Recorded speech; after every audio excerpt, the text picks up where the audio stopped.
বেশি বিষোদ্গার করতে পারে তাহলে তার দাম বেশি। বড় নেতা, বিশাল বড় মাপের নেতা বেশি বেশি মিথ্যা কথা বলতে পারে। বাস্তবতা আছে না নাই? আর যে নেতা মিথ্যা কথা বলে না, লোকেরা বলে এই নেতা একদম সরল সোজা নেতা, তারে দিয়ে সমাজে কাজ হবে না। কথা বলেন না কেন আপনারা? তাকে দিয়ে কাজ হবে না। যিনি মিথ্যা কথা বলতে পারবে, চুরি করতে পারবে, গালিগালাজ করতে পারবে, তাহলে তিনি ভালো মাপের নেতা। ও যুবক ভাইরা আমার, সাবধান হয়ে যান সকলে। বড় আফসোস নিয়ে বলতে হয়, এই হাসাদ, অন্তরের এই ব্যাধিটা সর্বশ্রেণীর মানুষের মধ্যে ঢুকতে ঢুকতে এমন অবস্থায় দাঁড়িয়েছে যে সমস্ত আলেমদেরকে মানুষ মুক্তাদা মনে করবে, অনুসরণীয় মনে করবে, আজকে আলেম সমাজের মধ্যে এই হিংসার বীজ ঢুকিয়ে দিয়েছে। এই হিংসার বীজ ঢুকিয়েছে শয়তান। কে ঢুকিয়েছে জোরে বলেন তো আপনারা? আরো জোরে বলতে হবে, শয়তান ঢুকিয়ে দিয়েছে। ঈসা রূহুল্লাহর একটা ঘটনা এসেছে কিতাবের মধ্যে। হযরত ঈসা আলাইহিস সালাতু ওয়াস সালাম দেখতে পেলেন শয়তান তিনটা বস্তা নিয়ে কোথায় যেন রওনা হয়েছে। কে রওনা হয়েছে? শয়তান। আরো জোরে, শয়তান। নবীরা শয়তানদেরকে আল্লাহ সুবহানাহু ওয়া তাআলা দেখার শক্তি তাদেরকে দিয়েছিলেন। সুবহানাল্লাহ বলেন। তিনটা বস্তা নিয়ে রওনা হয়েছে। ঈসা রূহুল্লাহ জিজ্ঞেস করলেন, শয়তান তিনটা বস্তার মধ্যে কি, আর এগুলো নিয়ে যাও কই? বলে তিনটা বস্তার মধ্যে তিনটা বড় বড় দামি দামি সম্পদ নিয়ে রওনা হয়েছি, দুনিয়ার বাজারে বিক্রি করব। প্রথম বস্তার মধ্যে কি আছে? বলে প্রথম বস্তার মধ্যে আছে কৃপণতা। এই কৃপণতা গোটা দুনিয়া ঘুরে ঘুরে ধনীদের কাছে আমি বিক্রি করব। যত বেশি টাকার মালিক হবে তত বেশি কৃপণ হবে। বাস্তবতা আছে না নাই? আমি আমার নিজের চোখে দেখেছি, রিকশাওয়ালারা ফকিরকে টাকা দেয়, ভ্যান চালককে দেখেছি ফকিরকে টাকা দিতে। আর বড় লোক মার্সিডিজ বেঞ্চের গাড়িতে চলে, ওর কাছে ফকির ভিক্ষা পাবে তো দূরের কথা, ওর বাড়ির কুত্তা দেখলেই ফকির ওর বাড়ির সামনে যায় না।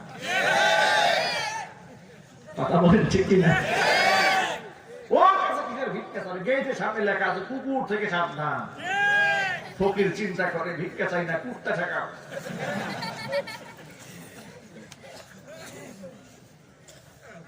বাসের সাধারণ যাত্রীরা ফকিরকে টাকা দেয়, মিসকিনকে টাকা দেয়। কিন্তু স্যার ল্যান্ড ক্রুজার প্রাডো গাড়িতে চলে, ওই স্যার গ্লাস খুলে না, ভাইরাস ঢুকবে, করোনায় আক্রান্ত করবে। আর স্যারে এমন এসি গাড়িতে চলে, দুদিন পরে করোনায় খুঁজতে খুঁজতে তারে পায়। আমি কি মিথ্যে কথা বললাম? অমূলক কথা বললাম? এই যে আপনারা ঠাসাঠাসি করে আছেন না, আমি আল্লাহর উপর ভরসা করে বলি ইনশাআল্লাহ, ইনশাআল্লাহ, ইনশাআল্লাহ আপনাদের করোনা হবে না। আপনারা নামাজ পড়েন আর আল্লাহর কাছে সাহায্য চান, আল্লাহর কাছে সাহায্য চান, দেখবেন আল্লাহ নুসরত করবে, সাহায্য করবে। ওরা এত বেঁচে চলে, ওরা তো হাতও বাড়ায় না, মানুষ যেখানে আছে যায়ও না। এরপরে অমুক অফিসার, অমুক লেভেলের এই সেই, করোনায় খুঁজে পাই কেমনে আমি বুঝি নাই। ওরা যে ভিক্ষুকদেরকে টাকা দেয় না, করোনায় বলে এবার টাকা দিবি, তোকে আমি পেয়েছি। কথা বলুন ঠিক কিনা? মনে রাখবেন আল্লাহর উপর ভরসা করতে হবে। কার উপরে? আল্লাহর উপর ভরসা করতে হবে। বেশি টাকার মালিক বেশি মিসকিন, বেশি ফকির। ওয়ার্ল্ডের খ্যাতনামা একজন মুফতি জাস্টিস আল্লামা তাকি উসমানী হাফিজাহুল্লাহ ইসলাম ও আধুনিকতা একটা বই লিখেছেন। ওই বইয়ের মধ্যে তিনি একটা ঘটনা লিখেছেন যে মানুষ যত বেশি টাকার মালিক হয় সে তত বড় ফকির হয়। আমি এই কথাটা হেডলাইনটা বুঝলাম না। বেশি টাকার মালিক হলে তো বেশি ধনী হবে, তো বেশি টাকার মালিক বেশি ফকির হয়, এই কথার ব্যাখ্যাটা বোঝার জন্য করলাম যে আর্টিকেলটা কি লিখে দেবে। প্রবন্ধমালাটা পড়ে দেখি এত সুন্দরভাবে তুলে ধরেছে, উদাহরণ দিয়েছে যে একটা লোকের কাছে যখন 1 লক্ষ টাকা থাকে, এই লোকটা স্বপ্ন দেখে আমি আর 1 লক্ষ টাকার মালিক হব। এর মানে তখন সে 1 লক্ষ বাকি 1 লক্ষ টাকার মহতাজ। ঠিক কিনা? সে 1 লাখ টাকার ফকির। ফকির মানে কি? মোহতাজ। 1 লাখ টাকা তার আরো লাগবে। যেই লোকটা 5 লাখ টাকার মালিক, সে প্রথমে 5,000 কোটি টাকার স্বপ্ন দেখে না, সে স্বপ্ন দেখে আমার যদি আর 5 লাখ টাকা থাকতো। কথা কোন ঠিক কিনা? সে তাহলে বোঝা গেল সে আরো 5 লাখ টাকার ফকির। যে লোকটা 1 কোটি টাকার মালিক হয়ে যায়, সে স্বপ্ন দেখে আমার আরো 1 কোটি টাকা কখন ব্যাংকে জমা হবে। এর দ্বারা সে 1 কোটি টাকার ফকির। যে 1,000 কোটি টাকার মালিক, সে কোনোদিন স্বপ্ন দেখে না যে আমার যদি মাসে 500 টাকা ইনকাম হতো। এই স্বপ্ন সে জীবনেও দেখবেন না। তার চিন্তা চেতনা হচ্ছে 1,000 কোটি টাকার মালিক হয়েছে, আমি 2,000 কোটি টাকার মালিক কবে হব, আমি কবে মুসা বিন শমশের হব। কথা কম ঠিক কিনা? এই স্বপ্ন তখন সে দেখতে শুরু করে। এর মানে যার যত বেশি টাকা হয় তার তত বেশি অভাব, অনটন, দুঃখ, দুর্দশা দেখা যায়। তার লোক তাকে এভাবে নিয়ন্ত্রণ করতে থাকে। আর যে লোকটা সারা মাস খেটে খেয়ে বেতন পায় 10,000 টাকা, রুম ভাড়া দেয় 3,000 টাকা, বাচ্চার পেছনে 2,000 টাকা, 5,000 টাকা দিয়ে কোনো মতে খেটে করে চলে, সে স্বপ্ন দেখে আমি যদি আমার বেতন যদি মাসে আর 2,000 টাকা বাড়তো। কথা বলুন ঠিক কিনা? এর দ্বারা হিসাব হচ্ছে, ক্যালকুলেশন হচ্ছে, যে লোকটা মাত্র 10,000 টাকার মালিক, সে স্বপ্ন দেখে আর 10,000 কিংবা 2,000 টাকা, তাহলে তার ইহতাজ, তার মুখাপেক্ষিতা মাত্র 2,000 টাকার মধ্যে সীমাবদ্ধ। আর যে লোকটা বেশি টাকার মালিক, তার চাওয়া, তার পাওয়া, তার চিন্তা চেতনা, তার স্বপ্ন এত বিশাল যে তার পেট কখনো ভরে না। তার শুধু লাগবে আর লাগবে।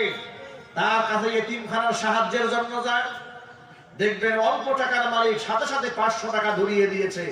বেশি টাকার মালিক মনে মনে ভেবেছেন উনি তো কমপক্ষে 50,000 টাকা দেবে। আমার বাস্তব জীবনে একটা ঘটনা আপনাদেরকে শোনায়। ঢাকাতে তখন আমি পড়াশোনা করি গুলশানে, লিংক রোডে, জামিয়াতুল উলুমিল ইসলামিয়াতে। তো সেখানে পড়াশোনা করেছি। সেই এলাকার এক মসজিদের এক ইমাম সাহেব কারগুজারি শোনালেন যে আমাদের মসজিদের ইমাম সাহেব, তিনি মসজিদের মুয়াজ্জিনকে পাঠালেন এলাকার এক ধনী ব্যক্তির কাছে। সেই ধনী ব্যক্তির কাছে পাঠিয়েছেন বড় লোক অনেক, যে মাদ্রাসার কনস্ট্রাকশনের কাজ চলছে, বিল্ডিং এর কাজ চলছে, তিনি কিন্তু সাহায্য করবে। তাদের ধারণা হচ্ছে এত বড় ধনী, তিনি মোটা অঙ্কের টাকা ডোনেশন করবেন, এটা তাদের ধারণা। তো 3 দিন তার বাড়ির সামনে গিয়েছে, দারোয়ান ঢুকতেই দেয় না। দারোয়ান ঢুকতে দেয় না, বলে চিঠি দিয়ে যান, স্যারে পরে দেখা করবে। দিয়ে গিয়েছে চিঠি। 3 অমুক কালকে আসেন, এসছে, স্যারে মিটিং এ ব্যস্ত, স্যারে সময় নেই। আবার পরের দিন গিয়েছে। তারা মনে মনে ভাবতে, যান না, যাই না, আমি 5 দিন, সমস্যা কি, টাকা তো আসবে মোটা অঙ্কে। বিরাট স্বপ্ন দেখে, তারাও বিরাট স্বপ্ন দেখে বসে আছে। এরপরে 3 দিন পরে স্যারের কাছে কাগজ গেছে। স্যারে কাগজ দেখে বলতেছে, মাদ্রাসা বানাবেন, একটা স্কুল তো বানাতে পারতেন, কিন্ডারগার্টেন বানান, এগুলো বানান কেন? এগুলোর মধ্যে ছেলেরা জঙ্গি হচ্ছে। মানে তুমি এত বড় শিক্ষিত আর এত বড় বুদ্ধিজীবী, মাদ্রাসার নাম শোনা মাত্র গাজলে হয়েছে। তারপরেও যেহেতু আসছেন, এই সেন্টটি তাকে 500 টাকা দিয়ে দাও তো। উনি ওখান থেকে বের হয়ে আর ভাবতেছেন, জীবনে বহুত ফকির দেখেছি, এত বড় ফকির দেখি না। কথা বলুন ঠিক কিনা? আচ্ছা, এটা কি অবাস্তব না বাস্তব? এই সমস্ত ঘটনা সত্য না মিথ্যা? যারা কৃপণ, তারা সম্পদ নিজেও ভক্ষণ করতে পারে না, ভোগ করতে পারে না, সন্তানদেরকেও ভোগ করতে দেয় না। কোরআন মাজিদ আল্লাহ রাব্বুল আলামিন বলেন, ওয়ালা ইয়াহসাবান্নাল্লাযীনা ইয়াবখালুনা বিমা আতাহুমুল্লাহু মিন ফাদলিহি হুয়া খায়রুল লাহুম বাল হুয়া শাররুল লাহুম সায়াতাওয়াকুনা মা বাখিলু বিহি ইয়াউমাল কিয়ামা। আমার দেওয়া সম্পদ নিয়ে যারা জমিনে কৃপণতা করে, তারা যেন কখনো এ কথা চিন্তা না করে হুয়া খায়রুল লাহুম, এটা তাদের জন্য কল্যাণ, এটা যেন মোটেও তারা না ভাবে, এটা চিন্তাও যেন না করে, বাল হুয়া শাররুল লাহুম, বরং এটা তাদের জন্য অকল্যাণকর। সায়ুতযাকুনা বিমা বাখিলু বিহি ইয়াউমাল কিয়ামা, কিয়ামতের মাঠে তাদের এই জমিনে জমাকৃত সম্পদগুলোকে সর্প আকারে তাদের দেহের মধ্যে পেঁচাইয়া দেওয়া হবে। জোরে বলেন নাউজুবিল্লাহ। এজন্য ভাইরা আমার, উদার হতে হবে, মন মানসিকতা উদার করতে হবে। অল্প টাকার মালিক যখন আপনি হয়েছেন তখন খরচ করবেন, বেশি টাকার মালিক যখন হয়েছেন তখন বেশি খরচ করবেন। কোন প্ল্যান নিয়ে চলবেন না যে আমি এত কোটি টাকার মালিক হওয়ার আগ পর্যন্ত কোন মসজিদ মাদ্রাসায় আর দান করব না, এই কাজ মোটেও চিন্তা করবেন না। সাহাবায়ে কেরামের একটা গুণ ছিল, তারা সচ্ছল কিংবা অসচ্ছল অবস্থায় সব সময় আল্লাহর রাস্তায় তারা খরচ করেছে। কোরআন মাজিদে আল্লাহ সুবহানাহু ওয়া তাআলা তাদের প্রশংসা করে বলেন, আল্লাযীনা ইউনফিকুনা ফিস সাররাই ওয়াদ দাররাই ওয়াল কাযিমিনাল গায়যা ওয়াল আফিনা আনিন নাস ওয়াল্লাহু ইউহিব্বুল মুহসিনিন।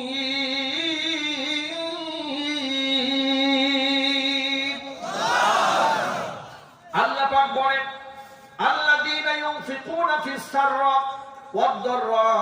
সচ্ছল কিংবা অসচ্ছল সর্ব অবস্থায় তারা আমি আল্লাহর রাস্তায় আল্লাহর রাগে তারা খরচ করে। তারা রাগকে ক্রোধকে তারা কন্ট্রোল করে। মানুষদেরকে তারা ক্ষমা করে দেয়। এই গুণ যারা আছে এরা হচ্ছে মুহসিন। ওয়াল্লাহু ইউহিব্বুল মুহসিনিন, আর মুহসিনদেরকে আমি আল্লাহ ভালোবাসি। জোরে বলেন সুবহানাল্লাহ। ভাইরা, এখান থেকে কথা মনে রাখেন, আল্লাযীনা ইউনফিকুনা ফিস সাররা ওয়াদ দাররা ওয়াল কাযিমিনাল গায়জ ওয়াল আফিনা আনিন নাস, এই চারটা গুণ অর্জন করতে হবে। কয়টি? কথা বলেন না কেন? আপনারা ক্লান্ত হয়ে গেছেন নাকি? তাহলে আমি আলোচনা এখনই ছেড়ে দেব। জোরে বলতে হবে, কয়টি? এক নাম্বার হচ্ছে সচ্ছল অবস্থায় আল্লাহর রাস্তায় দান করতে হবে। দুই নাম্বার হচ্ছে অসচ্ছল অবস্থায় আল্লাহকে দান করতে হবে। আর তিন নাম্বার হচ্ছে নিজের রাগকে, গুসাকে, ক্রোধকে নিয়ন্ত্রণ করতে হবে। আর চার নাম্বার গুণ হচ্ছে ওয়াল আফিনা আনিন নাস, মানুষদেরকে ক্ষমা করে দিতে হবে। ক্ষমা করে দেওয়া এটা একটা গুণ, মানুষকে ক্ষমা করে দেওয়া। ভাইরা, একটা কথা মনে রাখেন, আমি রাগ করব, গুসা করব তো আল্লাহর জন্য করব। কথা বলেন ঠিক কিনা? কাউকে মহব্বত করব তো আল্লাহর জন্যই করব। ব্যক্তির উপরে আক্রোশ থাকলে, ব্যক্তি আক্রমণ হলে ক্ষমা করে দেওয়ার নীতি অবলম্বন করতে হবে। এটা মুহাম্মদ রাসূলুল্লাহ সাল্লাল্লাহু আলাইহি ওয়াসাল্লামের আদর্শ। আপনারা বলেন, নবী করিম সাল্লাল্লাহু আলাইহি ওয়াসাল্লাম ব্যক্তি জীবনে যতবার তিনি আক্রান্ত হয়েছেন, গালিগালাজের শিকার হয়েছেন, রক্তাক্ত হয়েছেন, দেশান্তরিত হয়েছেন, তিনি সারা জীবনে কোন কাফেরের কাছ থেকে প্রতিশোধ গ্রহণ করেছেন? আরো জোরে। প্রতিশোধ গ্রহণ করার শক্তি রাসূলের ছিল না? ছিল না? মক্কা বিজয়ের পরে পুরা মক্কার ক্ষমতা রাসূলের হাতে। যারা তাকে রাতের আধারে পালিয়ে যেতে বাধ্য করেছে, তলোয়ার নিয়ে যারা পেছনে ধাওয়া করেছে, তারা আজ তার চোখের সামনে। যারা খাব্বাবকে মেরেছে, খুবাইবকে মেরেছে, আম্মাকে মেরেছে, সুমাইয়া রাদিয়াল্লাহু তাআলা আনহাকে শহীদ করে দিয়েছে, ওই সমস্ত দাগী আসামিরা রাসূলের সামনে, রাসূল যদি চাইতেন প্রত্যেকটা আসামিকে জিন্দা পুড়ায় ফেলতেন, সেই ক্ষমতা রাসূলের আছে না নাই? আরো জোরে বলতে হবে। আল্লাহর হাবিব সাল্লাল্লাহু আলাইহি ওয়াসাল্লাম তাদেরকে ক্ষমা করে দিয়েছিলেন। ব্যক্তি আক্রোশে রাসূল পাক সাল্লাল্লাহু আলাইহি ওয়াসাল্লাম কখনো ইন্তেকাম নেননি, প্রতিশোধ গ্রহণ করেননি, সাহাবায়ে কেরাম গ্রহণ করেননি। কিন্তু তাদের রাগ এবং গুসা তখন তারা নিয়ন্ত্রণ করেনি যখন ধর্মীয় ক্ষেত্রে কেউ আঘাত দিয়েছে, আল্লাহর শানে কেউ বেয়াদবি করেছে, ইসলাম নিয়ে কেউ কটূক্তি করেছে, রাসূলকে কেউ ষড়যন্ত্র করে কষ্ট দেওয়ার চেষ্টা করেছে, তখন তারা ক্রোধকে গোপন রাখেনি, তখন তারা ক্রোধকে জাহির করেছে, তলোয়ার নিয়ে খোলা ময়দানে তারা দাঁড়িয়ে গিয়েছে।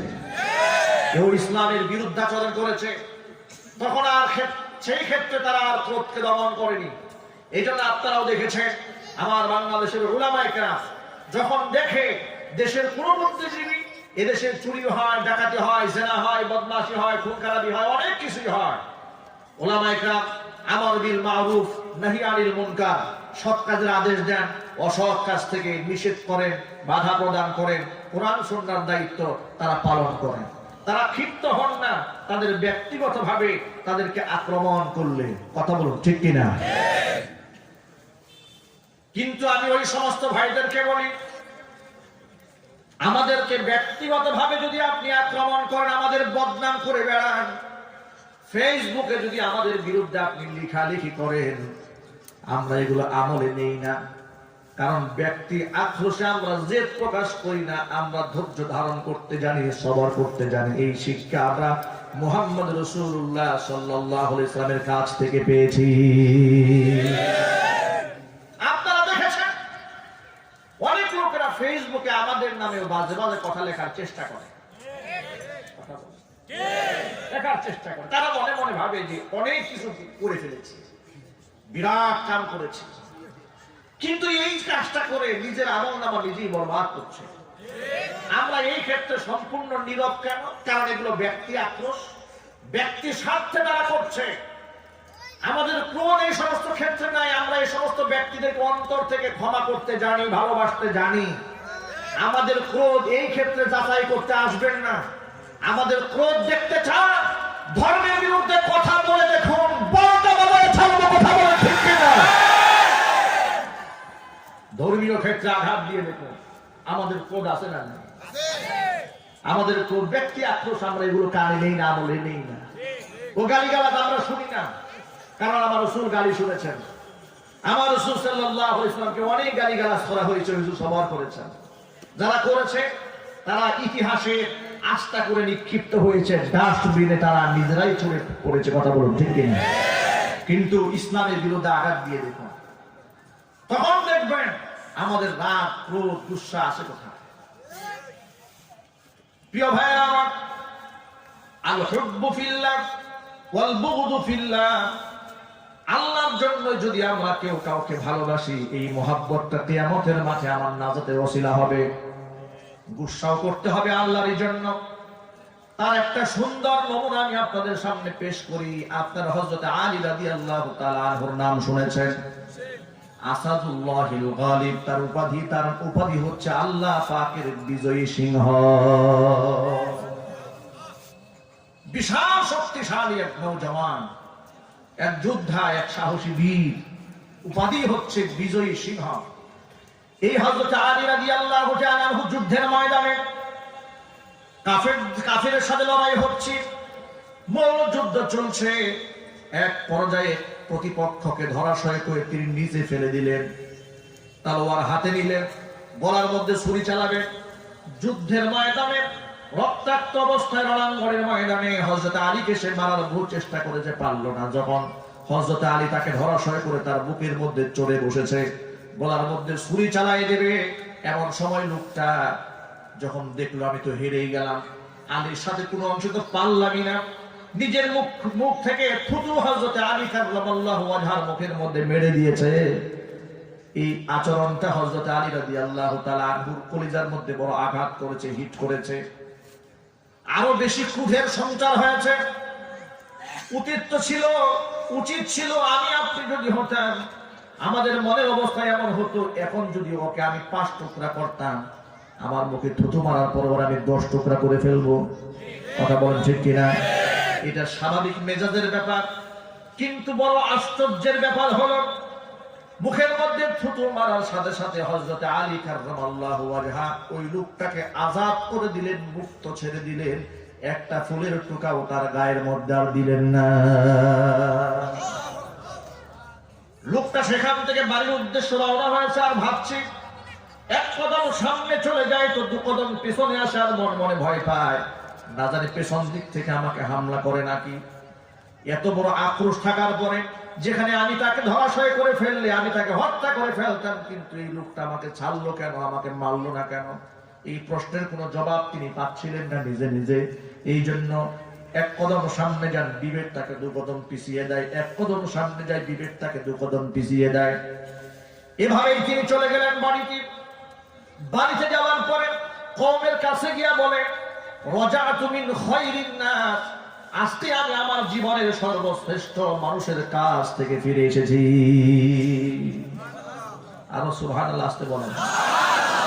ওই কাফেরটা বলছে, আমি আজকে জীবনের শ্রেষ্ঠ মানুষের কাছ থেকে ফিরে এসেছি।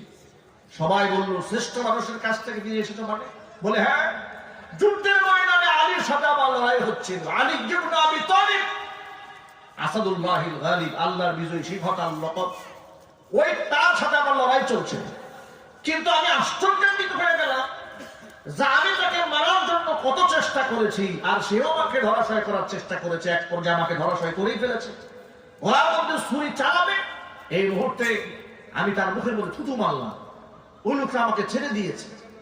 আমি ভাবতেই পারছি না এত বড় দুশ্মনকে মানুষ ক্ষমা করতে পারে।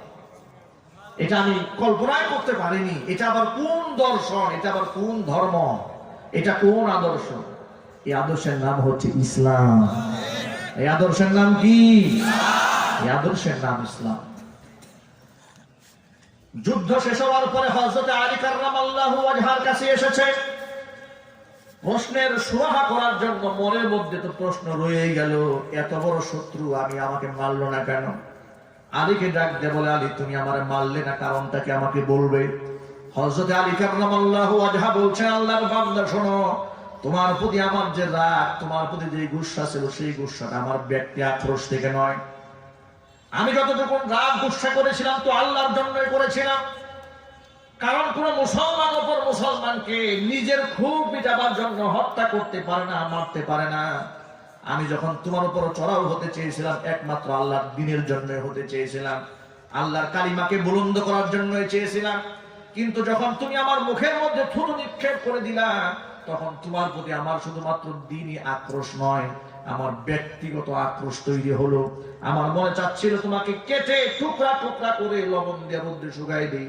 এত বেশি জিদ, এত বেশি ক্ষোভ তোমার প্রতি আমার সৃষ্টি হয়ে গেল। তখন আমি মনে মনে ভাবলাম, এই মুহূর্তে লোকটাকে যদি আমি হত্যা করে ফেলি, আমার মনের মধ্যে নিয়তটা তো পৃথিবীর কেউ না দেখলেও একজন সত্তা আছেন, তিনি দেখতে পান। তিনি কে? কাল হাসরের কঠিন ময়দানে আল্লাহ পাক যদি আমাকে জিজ্ঞেস করতেন, না আলী ওই লোকটাকে হত্যা করেছিলে কেন?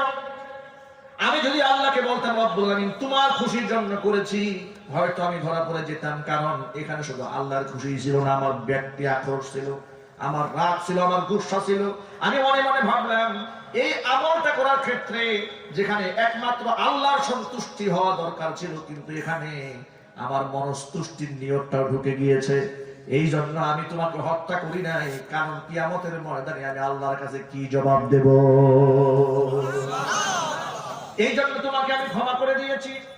লোকটা বলে, এটাই যদি কোন ধর্মের দর্শন হয়ে থাকে, এটা যদি কোন ধর্মের আদর্শ হয়ে থাকে, যে মানুষ মারেও আল্লাহর জন্য, বাঁচেও আল্লাহর জন্য, এই যদি কোন ধর্মের দর্শন হয়ে থাকে, সেই ধর্ম মিথ্যা হতে পারে না, সেই ধর্ম সত্য, কোনো সন্দেহ নাই। লোকটা পড়ে নিয়েছে, লা ইলাহা ইল্লাল্লাহু মুহাম্মাদুর রাসূলুল্লাহ। ও যুবক ভাইরা আমার, এই জন্য এখান থেকে শিক্ষা গ্রহণ করতে হবে।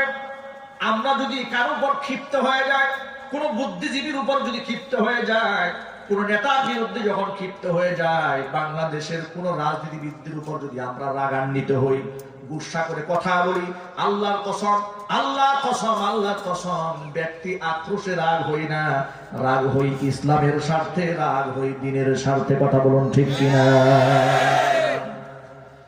এই জন্য কাফের বেঈমান মুরতাদেরা ইসলামের দর্শনের উপরে কোনো আঘাত করলে আমরা সহ্য করতে পারি না, আমরা প্রতিবাদ মুখর হয়ে যাই।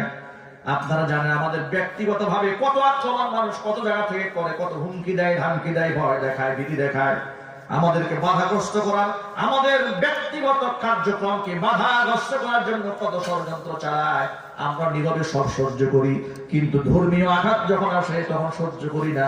মুহাম্মদ সাল্লাল্লাহু আলাইহি ওয়াসাল্লামকে গালি দিলে আমরা সহ্য করি না, কোরআনের বিরুদ্ধে কথা বললে আমরা সহ্য করি না, ইসলামের পর্দা পুশিতা বিধানের বিরুদ্ধে যখন কেউ কথা বলে আমরা সহ্য করি না।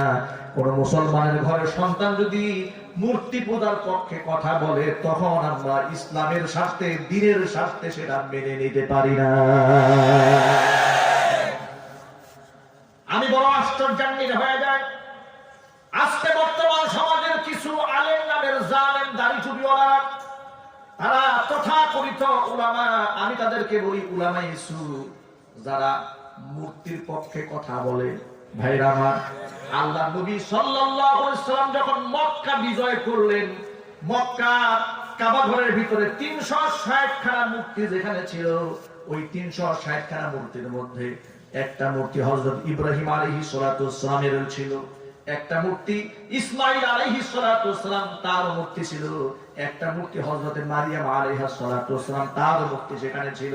আল্লাহ নবী সাল্লাল্লাহু আলাইহি সাল্লাম একটা মূর্তিকেও রাখেন নাই, একটা ভাস্কর্য রাখেন নাই, সবগুলাকে ভেঙে টুকরা টুকরা করে দিয়েছে। বিশ্বনবী ঘোষণা করলেন, বুইসতু লিকসরিল আসনাম, পৃথিবীতে আল্লাহ পাক আমাকে পাঠিয়েছে মূর্তি বিনাশ করে তাওহীদ প্রতিষ্ঠা করার জন্য। ও মুসলমান ভাইরা আমার, এই জন্য সবিনয় আপনাদের সামনে আরজ করতে চাই, আপনারা বলতে পারেন, এক বাক্যে জবাব দিয়ে বলেন, ইব্রাহিম আলাইহিস সালাতু ওয়াস সালামের আদর্শ, মুহাম্মদ সাল্লাল্লাহু আলাইহি সাল্লামের আদর্শের মধ্যে কি মূর্তি পূজার কোনো সমর্থন আছে? আরো জোরে। মূর্তি বানাবার সমর্থন রয়েছে? ভাস্কর্যের সমর্থন রয়েছে? কোনো সমর্থন নাই। এই জন্য স্পষ্ট ভাষায় বলি, কোন মুসলমান সেটাকে বরদাস্ত করতে পারে না, কোন মুসলমান সেটা সহ্য করতে পারে না।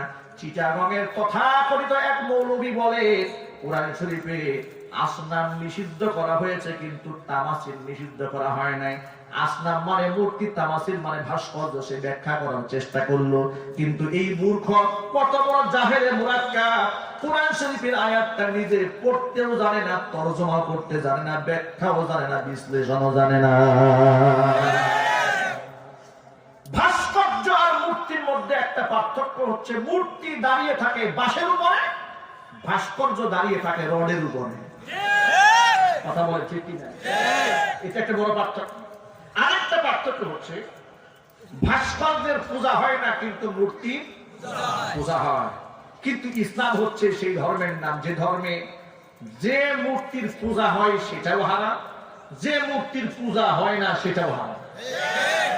হাদিস শুনে আল্লাহ নবী কি বলেন? হুজুর বলেন, ইন্না আশাদ্দান নাসি আযাবান ইনদাল্লাহি ইয়াউমাল কিয়ামাতিল মুসাফফিরুন, কিয়ামতের মাঠে জাহান্নামে যাদের সাজা সবচেয়ে বেশি দেওয়া হবে তাদের মধ্যে একটা শ্রেণী হচ্ছে যারা প্রাণীর ছবি অঙ্কন করতো দুনিয়াতে, প্রাণীর ছবি যারা আঁকিয়েছে, প্রাণীর ছবি যারা এঁকেছে, ভাস্কর্য যারা বানিয়েছে, মূর্তি যারা বানিয়েছে, হাসরের মাঠে ওদেরকে বলা হবে, জাহান্নামে টেনে ধরে বলা হবে, আহিউ মা খলাকতুম, আমার সৃষ্টির মতো যে প্রাণীটা তোমরা তৈরি করেছিলে, যে আকৃতি তোমরা বানিয়েছিলে, তার মধ্যে রূহের সঞ্চার করো, প্রাণের সঞ্চার করো। আমার ভাইরা জবাব দিয়ে বলেন, বিশ্বের কোন মানুষের দ্বারা কি এটা সম্ভব হবে? আরো জোরে বলতে হবে, পৃথিবীর কোন মানুষের দ্বারা এটা সম্ভব হবে না। এই জন্য তাদেরকে কঠিন সাজা দেওয়া হবে।